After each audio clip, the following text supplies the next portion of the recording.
Siguro kaya nila mag-turn kung makahanap sila ng magandang ay! Yellow na naman! Pero nalinis ng Guinevere. Actually, nalinis doon ng Moscow. At saka yung Moscow makakuha ng kill. Mukhang mapapunish dito ng Shanyo Gaming yung Cloud9.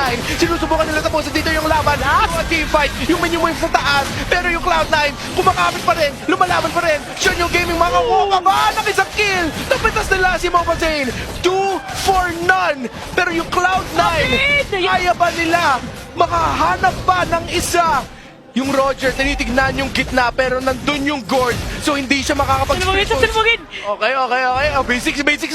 Sasalubugin yata dito mga players na side ng XYG. Pwede ba dito makakuha ng kill si Basic? Bulagaan biglang galing doon sa melikod na meron kumakalmot tumirik yung mga nanuman ng blast. Pero Zed, makakakuha ng kill si Mo Bathane. 3v2, Detras welcome. Kinapin na dito. Zed, walang jungler yung Shanyo Gaming. Lumang dito yung Cloud9.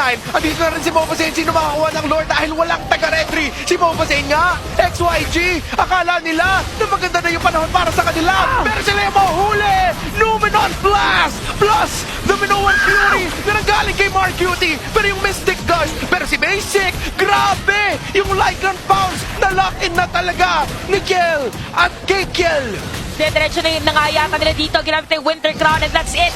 Kulang ngayon ang taga-defensa na side ng XYG at unti-unti nang mawawalang buhay ng